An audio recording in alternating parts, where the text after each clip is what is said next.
The wisdom of Solomon. Love uprightness who judge the land. Think of the Most High with goodness, and seek him with sincerity of heart. For he is bound by those who do not try him, and is manifested to those who do not disbelieve him. For crooked reasonings separate from the Most High, and when his power is tested, it exposes fools. For wisdom cannot enter into a deceitful soul, or live in a body in debt to sin.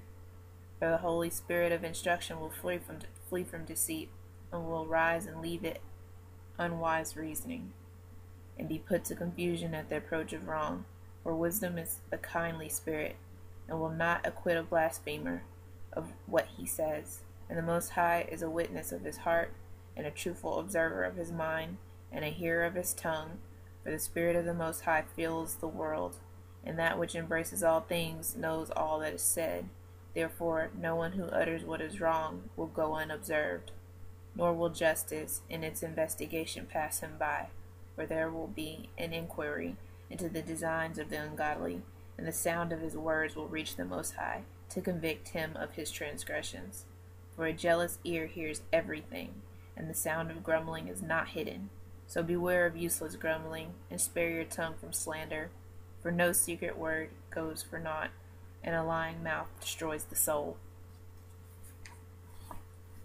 Do not invite death by the error of your life, or incur destruction by the work of your hands. For the Most High did not make death, and he does not enjoy the destruction of the living.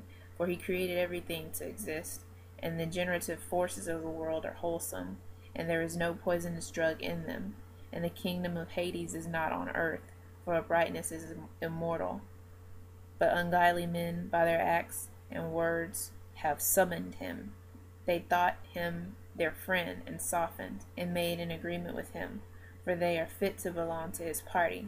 For they did not reason soundly, but they said to themselves, Our life is short and miserable, and there is no cure when man comes to his end, and no one has known the return from Hades. For we are born at a venture, and hereafter we shall be as though we had never existed, because the breath in our nostrils is smoke, and reason is a spark in the beating of our hearts. When it is quenched, the body will turn to ashes, and the spirit will dissolve like empty air, and in our name will be forgotten, and no one will remember what we have done, and our life will pass by like the traces of a cloud, and be scattered like mist, pursued by the sun's rays, and overcome by its heat. For our life is a fleeting shadow, and there is no way to recall our end, for it is sealed up, and no one can bring it back. So come, let us enjoy good things that exist, and eagerly make us the creation as we did in our youth. Let us have our fill of costly wine and perfumes. Let us not miss the spring flowers. Let us crown ourselves with rosebuds before they wither. Let us miss his share in his revelry. Everywhere let us leave signs of our gladness, for this is our portion, and this is our lot. Let us oppress the upright poor. Let us not spare the widow, or respect the venerable gray head of the aged. But let our strength be our law of uprightness, for weakness is proved useless. Let us lie in wait for the upright, for he inconveniences us, and he oppresses our doings, and reproaches us with our transgression of the law, and charges us with sins against what we have been taught. He professes to possess knowledge of the Most High, and calls himself a child of the Most High.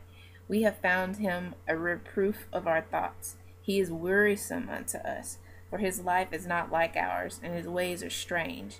And he considers us counterfeit, and he avoids our ways as unclean. And he calls the end of the upright happy, and boasts that the Most High Yah is his Father. Let us see whether what he says is true, and let us test what will happen at his departure. For if the upright man is the son of the Most High, he will help him, and save him from the hand of his adversaries.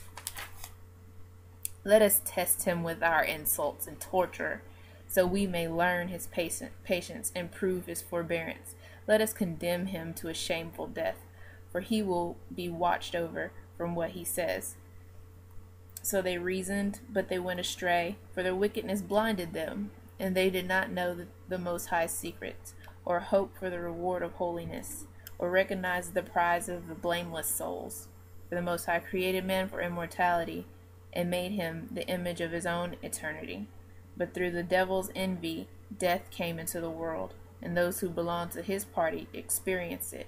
But the souls of the upright are in the hand of the Most High, and no torment can reach them. In the eyes of foolish people, they seem to die, and their decease was sought in affliction,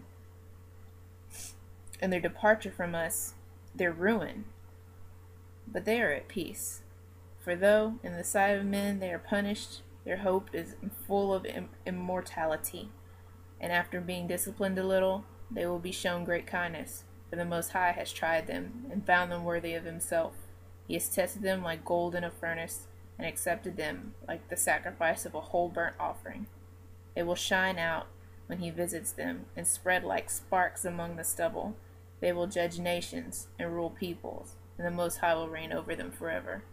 Those who trust in him will understand the truth, and those who are faithful will cling to him in love. For his chosen will find favor and mercy, but the ungodly will be punished according to their reasonings. For they disregarded what was right, and turned away from the Most High. For the man who makes light of wisdom and instruction is wretched, and there is nothing in their hope, and their labors are unprofitable, and what they do is useless. Their wives are silly, and their children are bad. There is a curse on their birth, for happy is the barren woman who is undefiled, who has not experienced a sinful union. She will have fruit when the Most High examines men's souls. Shalom.